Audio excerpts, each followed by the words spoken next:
Bismillahirrahmanirrahim. Assalamualaikum warahmatullahi wabarakatuh.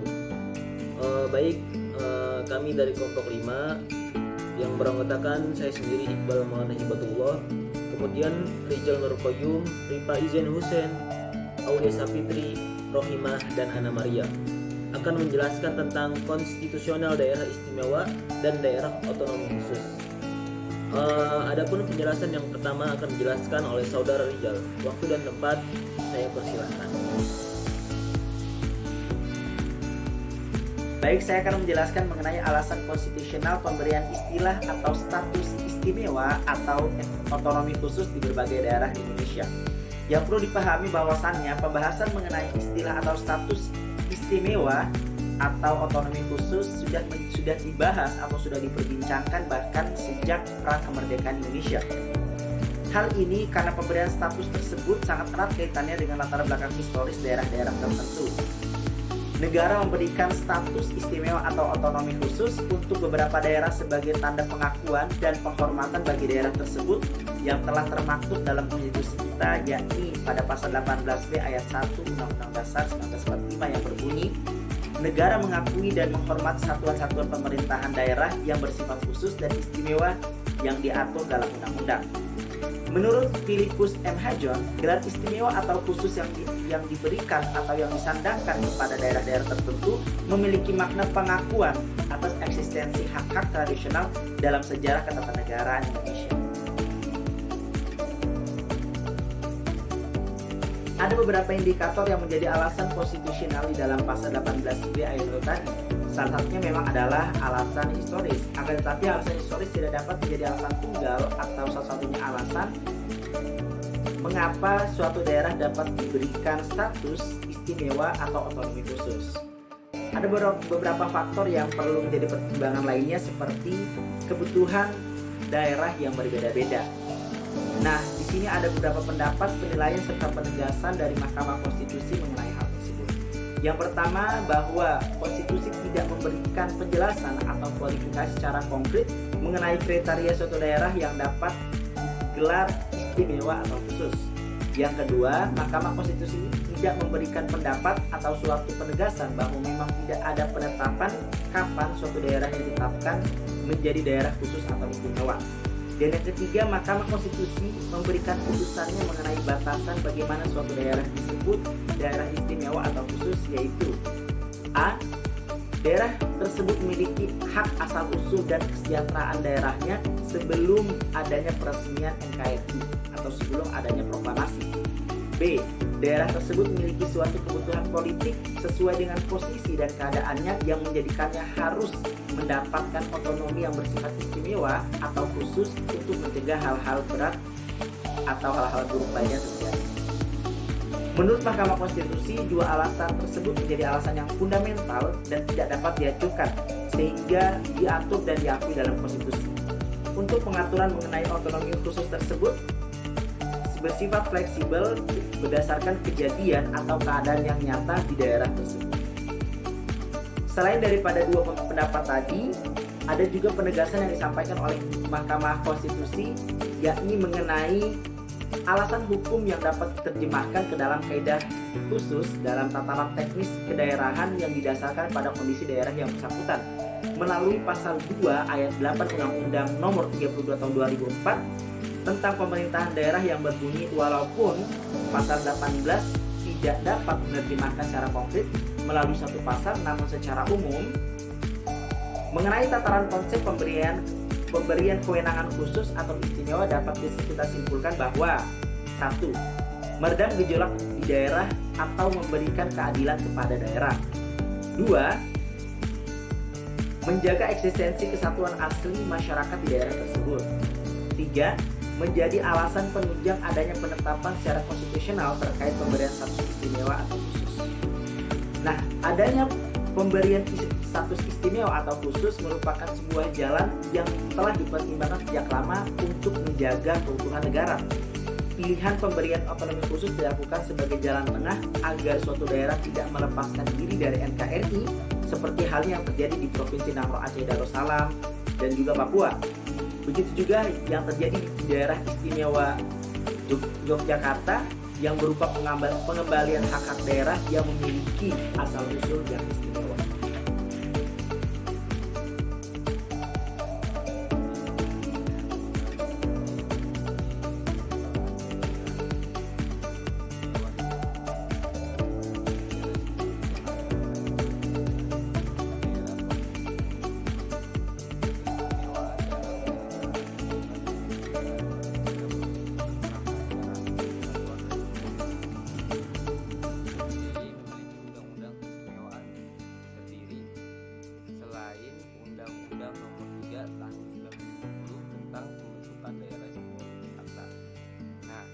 Sebagaimana telah diubah beberapa kali, terakhir dengan Undang-Undang Nomor 9 Tahun 1995 tentang perubahan Undang-Undang Nomor 3 Nomor 19 Tahun 1960 tentang pembentukan daerah istimewa Yogyakarta.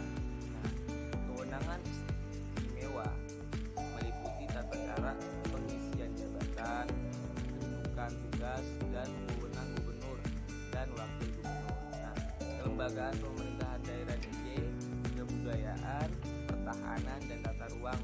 Dengan demikian, pemerintahan daerah istimewa Yogyakarta mempunyai kewenangan yang meliputi kewenangan istimewa berdasarkan undang-undang ini dan kewenangan berdasarkan undang-undang tentang pemerintahan daerah.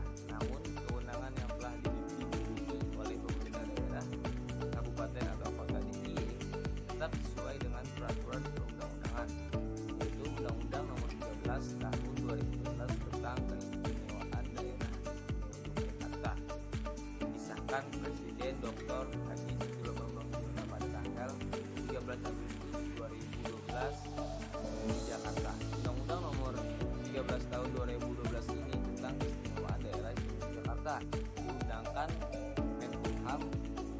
oleh Menkumham, yaitu Amir Syamsuddin pada tanggal 3 September 2012 di Jakarta. Agar setiap orang mengetahui bahwa Undang-Undang Nomor 13 Tahun 2012 tentang keistimewaan daerah istimewa Yogyakarta ditempatkan pada lembaga negara Republik Indonesia tahun 2012 nomor 170. Penjelasan atas Undang-Undang Nomor 13 Tahun 2012 tentang keistimewaan daerah istimewa Yogyakarta ditempatkan dalam tambahan lembaran negara Republik Indonesia. Kurang lebih itu yang bisa disampaikan terkait isi keistimewaan daerah istimewa Yogyakarta. Baik, saya akan menjelaskan mengenai daerah khusus otonom pada wilayah DKI Jakarta.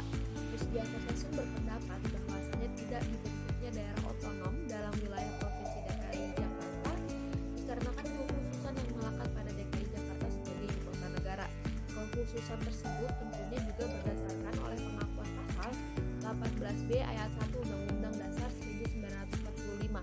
Kekhususan DKI Jakarta juga dapat dilihat dari pengisian jabatan wali kota wilayah administratif yang tidak dipilih langsung sebagaimana yang berlaku oleh wali kota di daerah lainnya di Indonesia. Kemudian ini juga secara awam dapat dikatakan bertentangan dengan pasal 14 ayat 4 Undang-Undang 1945 yang menggariskan sistem pemilihan secara demokratis. Jakarta sebagai ibu kota negara yang mempunyai sifat khusus dan kekhususannya itu memuat beberapa pengaturan mengenai pertama, pemusatan tugas, hak, kewajiban, dan tanggung jawab sebagai ibu kota negara. Yang kedua ada tempat kedudukan perwakilan negara-negara sahabat. Yang ketiga ada keterpaduan rencana umum tata ruang Jakarta dengan rencana umum tata ruang daerah sekitar. Dan yang terakhir ada kawasan khusus untuk menyelenggarakan fungsi pemerintahan tertentu yang dikelola langsung oleh pemerintah. Sekian pembahasan mengenai daerah khusus otonom wilayah Jakarta. Pembahasan selanjutnya akan dijelaskan oleh Salah berikutnya. Baik, selanjutnya saya akan menjelaskan tentang karakteristik keistimewaan Provinsi Papua dan Provinsi Papua Barat. Provinsi Papua dan Provinsi Papua Barat di tanah Papua menyelenggarakan pemerintahannya secara asimetris, yakni setelah diberlakukannya Undang-Undang Nomor 21 Tahun 2001 tentang otonomi khusus. Tak hanya Provinsi Nagro Aceh Darussalam saja yang memiliki peraturan daerah khusus, begitu juga dengan Provinsi Papua yang memiliki peraturan daerah khusus yang disebut dengan Perdasus dan Perdasi.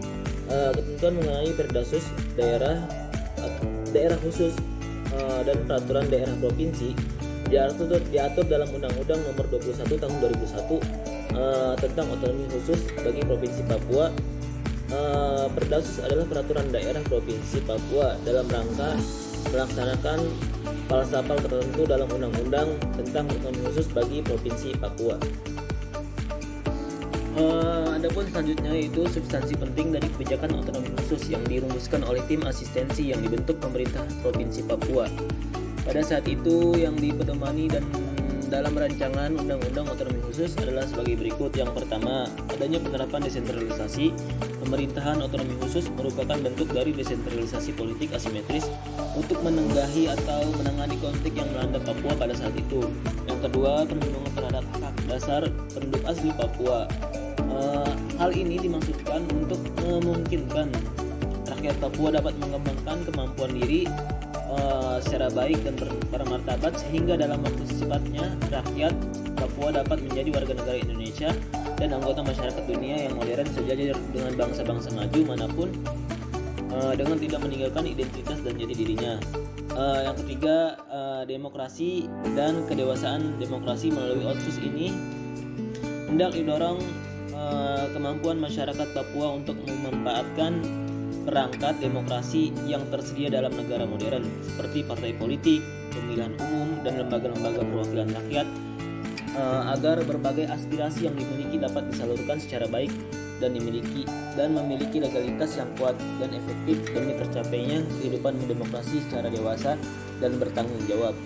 Yang keempat, penghargaan secara etika dan moral.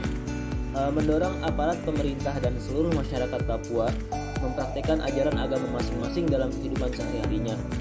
Hanya dengan cara inilah seluruh rakyat Papua dapat menikmati kesejahteraan yang sesungguhnya baik jasmani maupun rohani. Yang kelima, adanya penghormatan kepada HAM. Pelaksanaan pembangunan Papua akan dilakukan dengan mengubah cara-cara dan praktek perkembangan di masa lalu yang berpeluang menimbulkan pelanggaran HAM. Pendekatan keamanan dan militer yang berlebihan akan dikesampingkan melalui mekanisme dialog. Yang keenam, adanya penegakan supremasi hukum.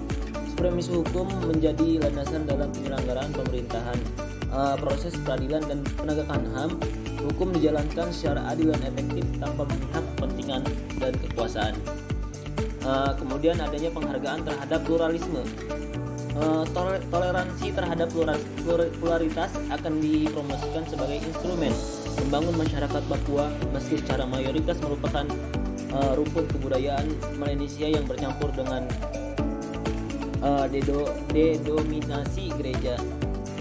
Kemudian persamaan kedudukan, hak dan kewajiban sebagai warga negara. Ini perlu dilaksanakan secara bijaksana dan peka terhadap kondisi objektif. Sebagai masyarakat Papua yang kondisi sosial, ekonomi, dan politiknya memerlukan perlindungan tertentu, perlindungan itu diharapkan dapat mengembangkan kemampuan diri masyarakat Papua dalam waktu yang secepat-cepatnya dan terlayani hak-hak dan memenuhi kewajibannya sama seperti semua warga negara. Cukup sekian penjelasan dari saya. Selanjutnya akan diteruskan oleh rekan saya. Sebelumnya, Assalamualaikum warahmatullahi wabarakatuh. Perkenalkan, nama saya Rohimah. Di sini saya dari perwakilan kelompok 4 akan menjelaskan subbab dari pembahasan materi kami yang berisi mengenai karakteristik keistimewaan daerah istimewa Yogyakarta yang terdapat dalam poin keempat. Di dalam karakteristik keistimewaan daerah istimewa Yogyakarta ini terdapat beberapa karakteristik yang bisa kita lihat dari berbagai sisi. Yang pertama yaitu tentu saja historisnya. Kemudian yang kedua yaitu dari sisi geografis atau letak wilayahnya. Kemudian yang ketiga yaitu dari sisi dari sisi sosial budaya ekonomi, kemudian yang keempat dari sisi pemerintahannya. Kemudian yang pertama yaitu dari kondisi iklim atau klimatologisnya. Daerah Istimewa Yogyakarta yaitu cenderung memiliki iklim tropis yang tentu saja mengikuti dari daerah Indonesia sendiri yang sudah beriklim tropis. Kemudian suhu di daerah Istimewa Yogyakarta cenderung sedang, dikarenakan Yogyakarta sendiri memiliki dua musim, yaitu musim penghujan dan musim kemarau. Kemudian untuk yang kedua yaitu kondisi sosial ekonomi dari daerah Istimewa Yogyakarta. Untuk yang pertama dari subbab ini yaitu karakteristik penduduknya. Seperti yang kita ketahui bersama, Indonesia dikenal sebagai daerah yang memiliki masyarakat yang sangat ramah. Tidak terkecuali Yogyakarta yang notabene merupakan daerah Jawa yang sangat kental akan budaya, kemudian masyarakatnya yang sangat ramah, dan ketika ada yang datang berkunjung, mereka dengan senang hati menyambut dengan ramah. Kemudian dari sifat penduduk ini juga mereka masih mengutamakan sifat gotong royong yang tidak hanya mementingkan kepentingan suatu individu saja. Kemudian norma kemasyarakatan yang berada di Yogyakarta. Yogyakarta dikenal sebagai pusat wisata, baik dari sentra kuliner ataupun kerajinan. Kemudian Yogyakarta juga dikenal sebagai kota pendidikan, yang dimana di Yogyakarta sendiri terdapat sekolah-sekolah favorit atau juga universitas-universitas yang bonafit. Kemudian norma kemasyarakatan yang diterapkan di Yogyakarta sendiri yaitu sangat-sangat menjunjung tinggi unggah-ungguh atau kesopanan, dikarenakan Yogyakarta sendiri merupakan wilayah keraton yang sangat kental akan budaya sopan santunnya. Kemudian kegiatan perekonomian di Yogyakarta sendiri, dikarenakan Yogyakarta merupakan pusat pariwisata, kemudian pusat pendidikan dan juga pusat sentra kuliner. Yogyakarta kebanyakan dari penduduknya yaitu bermata pencaharian sebagai pedagang, baik itu pedagang kuliner, pedagang kerajinan, maupun juga pedagang dalam bidang lainnya yang bisa diekspor ke luar negeri ataupun dijual di wilayahnya sendiri, dijual di Indonesia. Kemudian untuk kebijakan otoritas pemerintahan terkait fasilitas pelayanan yaitu peraturan pemerintah dan peraturan daerah. Peraturan pemerintah Kota Yogyakarta yang relevan digunakan dalam hal perencanaan bangunan yang terkait dengan bidang pusat pelayanan kota adalah Peraturan Pemerintah Kota Yogyakarta Nomor 2 Tahun 2010 tentang Rencana Tata Ruang Wilayah Kota Yogyakarta atau Daerah Istimewa Yogyakarta. Adapun peraturan-peraturan yang secara spesifik mengatur mengenai pusat-pusat pelayanan Kota Yogyakarta yaitu Peraturan Pemerintah Kota Yogyakarta Pasal 18B yang berkaitan dengan subunit pelayanan kota untuk menciptakan pusat orientasi bagi penduduk kota setingkat kecamatan. Kemudian animal welfare itu mencakup tiga aspek penting ya. Untuk yang pertama yaitu welfare science, etika dan hukum, kemudian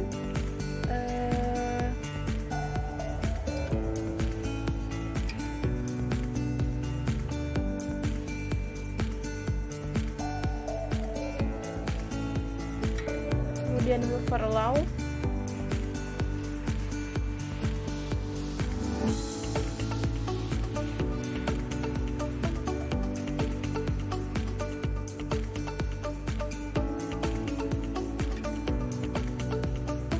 dan five freedom. Berikut telah saya sampaikan mengenai karakteristik keistimewaan Provinsi Daerah Istimewa Yogyakarta. Kurang lebihnya saya mohon maaf. Wassalamualaikum warahmatullahi wabarakatuh. Bismillahirrahmanirrahim. Saya Ana Maria. Saya akan mencoba menjelaskan materi tentang tentang beberapa kekhususan daerah otonomi khusus Nanggro Aceh Darussalam. Pemberian otonomi kepada Provinsi Aceh melewati jalan yang panjang dan berliku. Provinsi Aceh diberikan keistimewaan dalam pendidikan, adat, dan peran ulama dalam pembangunan Aceh berdasarkan Undang-Undang Nomor 44 Tahun 1999 tentang penyelenggaraan keistimewaan Provinsi Daerah Istimewa Aceh. Namun, pemerintah belum bisa mengakomodir tuntutan masyarakat Aceh dalam pelaksanaan syariat Islam yang kafah. Maka pada sidang umum MPR tahun 1999 melahirkan ketetapan MPR nomor 4/MPR/1999 tentang garis-garis besar haluan negara, mengatur secara hukum otonomi khusus yang diberikan kepada dua daerah provinsi, yaitu Daerah Istimewa Aceh dan Irian Jaya. Ketetapan MPR tersebut pada sidang umum tahunan MPR tahun 2000 melalui ketetapan MPR nomor 4/MPR/2000 merekomendasikan supaya secepatnya Undang-Undang Otonomi Khusus bagi Daerah Istimewa Aceh, maka dikeluarkan Undang-Undang nomor 18 tahun 2001 tentang otonomi khusus bagi Provinsi Daerah Istimewa Aceh sebagai Provinsi Nanggro Aceh Darussalam, yang pada prinsipnya mengatur kewenangan pemerintah yang merupakan kekhususan dalam bidang pelaksanaan syariat Islam, diakui peran wali Nanggro dan Tuhan Nanggro sebagai penyelenggara adat, budaya, dan persatu masyarakat, mendapatkan dana perimbangan keuangan yang besar dari daerah lain dan ditetapkan konon sebagai peraturan daerah.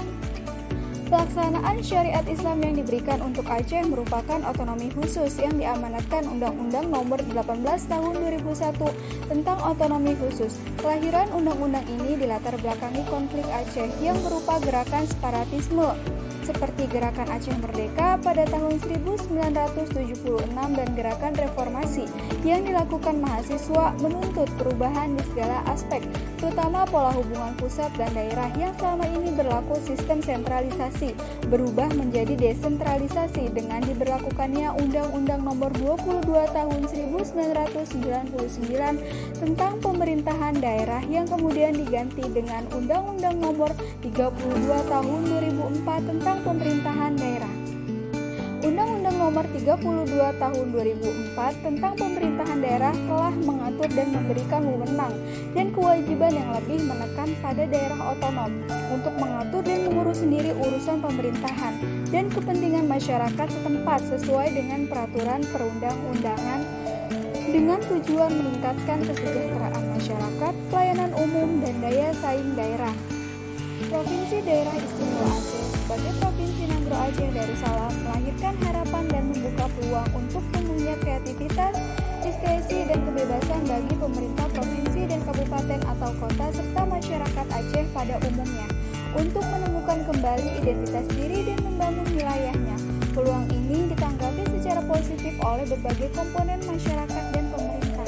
Tanggapan positif ini memang diperlukan untuk mencegah timbulnya kemungkinan bahwa pengalaman dahulu pada masa Orde Baru akan berbalik kembali ke sistem pemerintah yang sentralisasi. Pemberian keistimewaan dan kekhususan kepada Aceh selalu didahului dengan kekecewaan, bahkan pemberontakan terhadap pemerintah pusat yang kemudian melahirkan berbagai perlawanan dari rakyat Aceh. Kewenangan pemerintah Aceh berdasarkan Undang-Undang Nomor 11 Tahun 2006 terdapat beberapa kekhususan antara lain. 1. Pembagian daerah di Aceh yang dibagi ke dalam kabupaten atau kota, kecamatan, mukim, kelurahan, dan kampung. 2. Kewenangan berkaitan dengan persetujuan internasional yang berkaitan langsung dengan pemerintahan Aceh yang dibuat oleh pemerintah dilakukan dengan konsultasi dan pertimbangan DPRA. 3. Kewenangan dalam hal kerjasama internasional. Pemerintah Aceh dapat mengadakan kerjasama dengan lembaga atau badan di luar negeri kecuali yang menjadi kewenangan pemerintah. 4. Kewenangan dalam pembentukan undang-undang oleh Dewan Perwakilan Rakyat yang berkaitan langsung dengan pemerintah Aceh dilakukan dengan konsultasi dan pertimbangan DPRA. 5. Kewenangan dalam pembentukan badan atau lembaga atau komisi. Hal ini diatur dalam pasal 10, yaitu pemerintah Aceh dan pemerintah kabupaten atau kota dapat membentuk lembaga badan badan atau komisi menurut undang-undang ini dengan persetujuan DPRA atau DPRK, kecuali yang menjadi kewenangan pemerintah. 2. Ketentuan lebih lanjut mengenai pembentukan lembaga, badan, dan atau komisi sebagaimana dimaksud pada ayat 1 diatur dengan konun. 6. Berkaitan dengan Gubernur Aceh dipilih melalui pemilihan umum yang diajukan oleh partai politik nasional, partai politik lokal, serta calon perseorangan. 7. Berkaitan dengan Dewan Perwakilan Rakyat Aceh, DPRA atau DPRK, bahwa jumlah anggota DPRA 125% dari ketentuan nasional. 8. Kekhususan Aceh juga berkaitan dengan adanya partai politik lokal atau parlok yang secara tegas diatur dalam pasal 75 Undang-Undang Nomor 11 Tahun 2006. 9. Berkaitan dengan kelembagaan di Aceh, dalam Undang-Undang Nomor 11 Tahun 2006 juga dikenal dengan adanya Lembaga Wali Nanggro sebagai kepemimpinan adat, membina kehidupan adat dan memberikan pertimbangan terhadap penyusunan ketentuan adat oleh lembaga adat serta memberikan gelar kehormatan atau derajat adat. 10. Adanya Mahkamah Syariah merupakan salah satu kekhususan di Aceh yang mempunyai kewenangan tambahan, yaitu mengadili perkara pidana yang terkait dengan pelaksanaan syariat Islam. 11. Berkaitan dengan syariat Islam, penerapan syariat Islam di Aceh telah diberlakukan secara khusus berdasarkan Undang-Undang Nomor 11 Tahun 2006. 12. Kekhususan Aceh juga berkaitan dengan Komisi Kebenaran dan Rekonsiliasi KKR di Aceh. 13. Kewenangan khusus lain juga berkaitan dengan sumber daya alam sebagaimana diatur dalam pasal 156, pasal 157, pasal 158, pasal 159, pasal 160, dan pasal 165 Undang-Undang Nomor 11 Tahun 2006. 14. Lebih lanjut di Aceh dengan berlakunya Undang-Undang Nomor 11 Tahun 2006 tidak dikenal lagi kelurahan. 15. Kekhususan Aceh juga berkaitan dengan pembentukan lembaga-lembaga adat sebagaimana diatur dalam pasal 98 Undang-Undang Nomor 11 Tahun 2006. 16. Selain itu juga dikenal adanya bendera, lambang, dan himne sebagaimana diatur pasal 246 sampai 248 Undang-Undang Nomor 11 Tahun 2006.